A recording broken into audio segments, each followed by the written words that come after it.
Hello, this is Darrell Castle with today's Castle Report. This is Friday, the 21st day of October in the year of our Lord 2022. I will be talking about the energy policies of President Joe Biden and how he is desperately trying to hold down soaring fuel prices until after the midterm elections with very little success because it's very hard to hold down energy prices even for a month without actually producing any energy.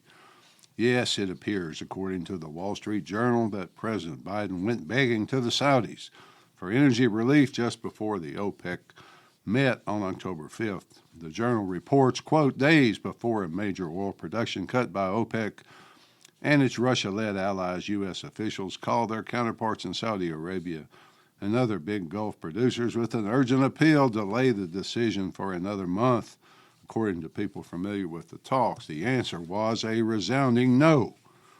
U.S. officials warned Saudi leaders that a cut would be viewed as a clear choice by Riyadh to side with Russia in the Ukraine war and that the move would weaken already waning support in Washington for the kingdom, the people said. Saudi officials dismissed the request, which they viewed as a political gambit by the Biden administration to avoid bad news ahead of the U.S. midterm elections, on which control of Congress hangs. High gas prices and inflation have been central issues in the campaign. Instead, the people said the kingdom leaned on its OPEC allies to approve the cut, which is aimed at reducing production by 2 million barrels per day, end quote.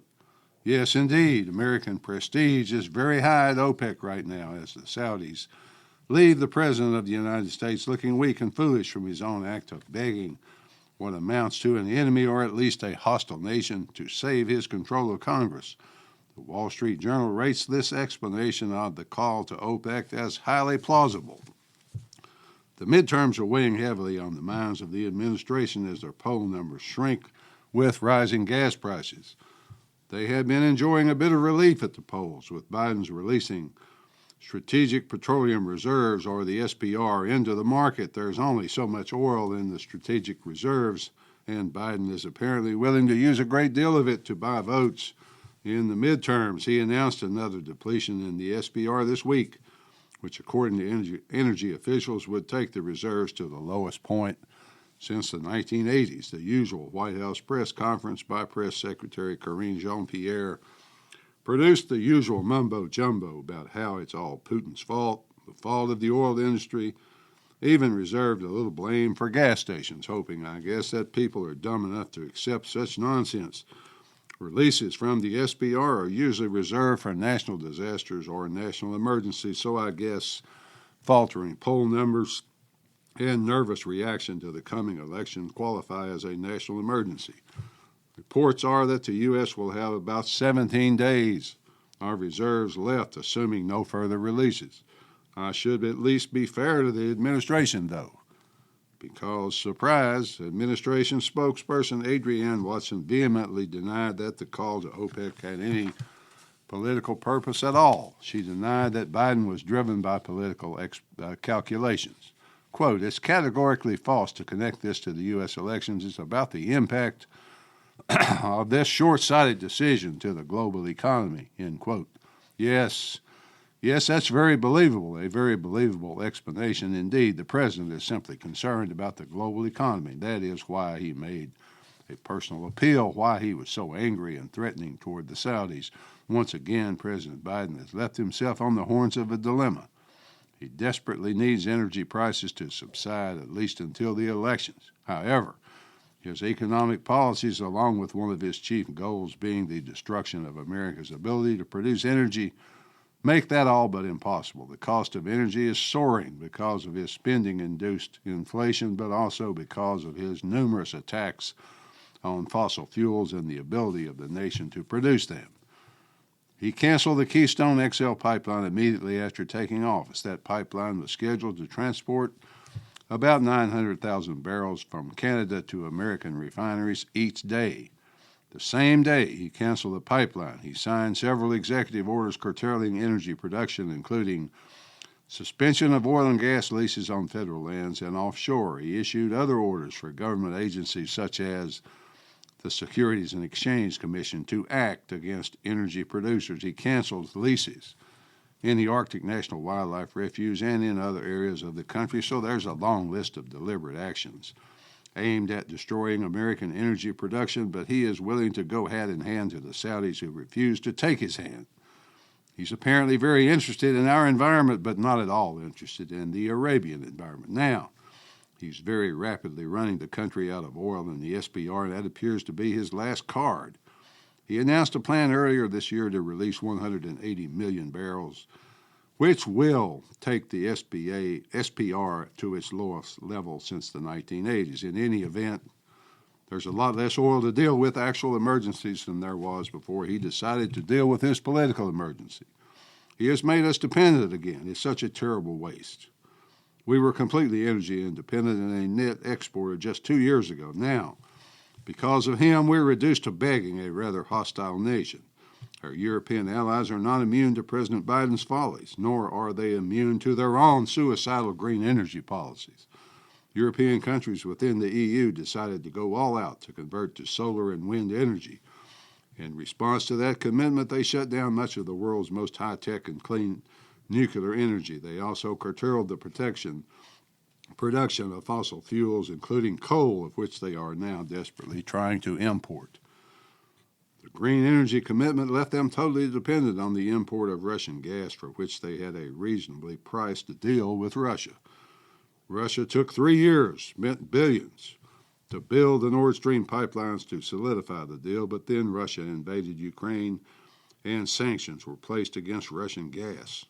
Russia began reducing the flow through the pipelines, I would suspect, to show the Europeans what the next winter was going to be like. The Europeans didn't get the message, though, so the gas stopped flowing completely. That's all the Russians had to do to stop the gas, just turn off the tap. We are now, however, expected to believe that the clever Russians blew up their own pipeline so they could not transport their oil. Danish authorities responsible for the investigation say that it was deliberate sabotage. It happened by an amazing coincidence, just as many Europeans were reconsidering their relationship with Russia and talk of jumping off the American ship could be heard. The crisis now threatened not only European industry and small business, but even the hospitals. The German health minister was quoted as saying that quick and decisive action was needed to avoid hospital closures. Inflation adds fuel to the fire, if you'll pardon the pun, and it has reached 10.9% in Germany, the highest rate since the East and West were reunited. Inflation eats wages, and French workers in Paris hit the streets to protest and to demand higher wages and to demand the resignation of French President Emmanuel Macron. Understandable, but its result would be to make the problem worse, except for the Macron part. I'll leave Europe for now to its own devices and return to the energy follies of Joe Biden. His policies of deliberate destruction of American energy are about to hit the American people hard.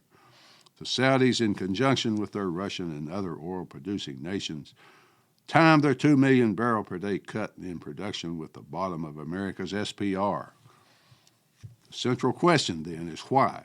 Why does he beg hostile nations for their oil while he deliberately sabotages American production? He must be well aware that the methods of production are far less environmentally friendly in Saudi Arabia than those of the United States. Why this energy sabotage when the U.S. and the American people are suffering, but sitting on top of the greatest deposit of energy on this earth? Why refuse to buy oil from friendly nations like Canada, instead go begging to the hostile ones? The answer to at least some of these questions lie within the mind of Joe Biden or those who control him. But we can at least speculate that an all-out commitment to the Green New Deal, no matter the cost, is partially to blame. He is on an ideological crusade that will ultimately make us all poorer, more dependent, and constantly subject to sabotage and higher prices. In conclusion, folks, I'll offer you a quote from writer and economist Bill Bonner. Quote, "There is no record of any public crusade intended to make the world better that actually did so. The great crusades of the Middle Ages, the religious wars of the 15th, 16th, and 17th centuries, the French Revolution and the Great Terror, World War I, the Russian Revolution, Nazi Germany, the Soviet Union, prohibition, the war on poverty, the war on drugs, the war on terrorism, all were disasters. And now the people who brought you these marvelous mishaps bring you another big campaign. It may be the most ambitious crusade in human history. Like the Great Leap Forward, it's led by fanatics. Dissent is repressed as misinformation, and it will upend our traditional vernacular economy. There are 8 billion people on planet Earth. They depend on fossil fuel. More importantly, they depend on the system that brought us fossil fuel, a system of bid and ask, please and thank you, give and take. That is, they depend on a vernacular economy that gives them what they want fairly, freely, and effectively. Take away that economy. Substitute central planning by bureaucrats and party hacks armed with statistics, quotas, rifles, tear gas, penalties, subsidies, and printing press money. And what do you have? A cold day in hell. At least that's the way I see it. Till next time, folks, this is Darrell Castle. Thanks for listening.